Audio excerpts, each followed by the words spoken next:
बाद आरोप हम लोगों पर लगाए जाते हैं। अगर ये लोग भगवानों में ही लड़ाई लगा रहे हैं तो सोचिए इंसानों को किस तरीके से ये लोग बांटने का काम करते हैं। हकीकत है विपक्ष के पास कोई मुद्दा नहीं बचा, इसीलिए ये लोग इस तरीके की भाषा का इस्तेमाल करते हैं। हम लोग जब भगवान श्री राम की बात करते हैं, ये मैनिफेस्टो का हिस्सा भारतीय जनता पार्टी का रहा, जिसको कभी कांग्रेस या इनके सहयोगियों ने पूरा नहीं होने दिया। 500 साल से ज्यादा भगवान श्री राम लल्ला उस टेंट के नीचे रहे, तब ना इनकी भावनाएं आहत हुई, ना इनकी संवेदना उस प्रति जागी। पर आज जब भारतीय जनता पार्टी ने अपने मैनिफेस्टो को पूरा किया, एनडीए ने जब अपनी बातों को पूरा किया, तो आज इनको शिव भी याद आ रहे हैं। पर उस वक्त उनको शिव याद नहीं आते जब उनकी आधी अर्धांगिनी, जब शक्ति के बारे में, उनके विनाश की बात जब उन्हीं के पार्टी के बड़े नेता करते हैं। हकीकत है चुनाव के वक्त सिर्फ और सिर्फ भावनाओं को आहत करने के लिए कांग्रेस, उनके घटक दल के नेता इस तरीके की बातें करते हैं।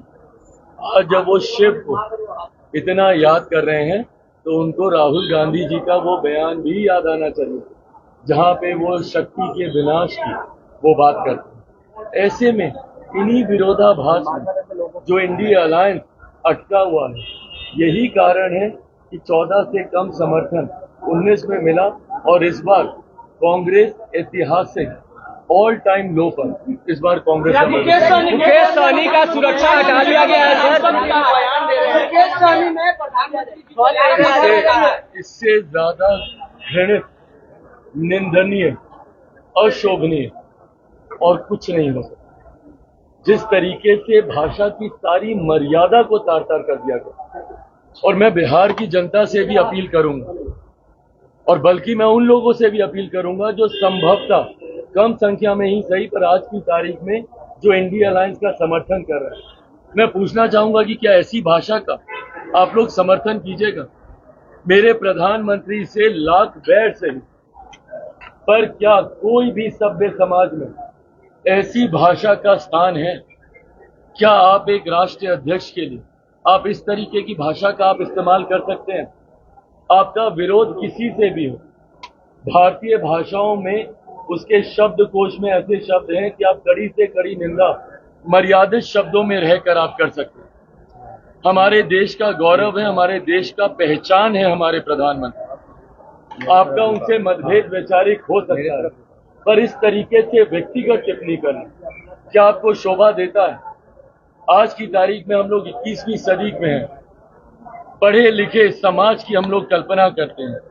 ऐसे में जब ऐसे लोग जिनको कोई ना कोई अपना आदर्श मानता होगा, किस तरीके की एग्जाम्पल आप सेट कर रहे हैं, किस तरीके का उदाहरण आप देना चाह रहे हैं। मैं बिहार की जनता से आग्रह करूंगा कि देखें और देखकर निर्णय लें। एक तरफ राजद है जो परिवार की मां बहनों को गाली देने का काम करते हैं, दूसरी तरफ उनके सहयोगी हैं जो प्रधानमंत्री जी के बारे में इस तरीके के शब्दों का इस्तेमाल करते हैं। सभ्य समाज में ऐसे शब्दों की कहीं कोई स्थान नहीं, और कल को अगर ऐसे लोग आ गए तो फिर उसके बाद आने वाली पीढ़ी को क्या संस्कार दिए जाएंगे, ये इनके नेताओं की भाषा से ही पता चलता है।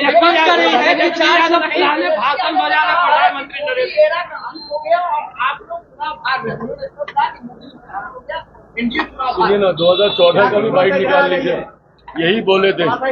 2019 का भी बाइट निकाल लीजिए, यही बोल रहे थे।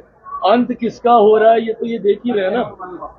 2014 में जो प्रदर्शन था, एक सीट तो जीत नहीं पाए 2019 में, खाता पुनः नहीं खोल पाएंगे, और 2020 भी इनको भूलना नहीं चाहिए। 2020 में अगर हम लोग अलग होकर चुनाव नहीं लड़ते तो आज जो इनको घमंड है ना बड़ी पार्टी का, दहाई का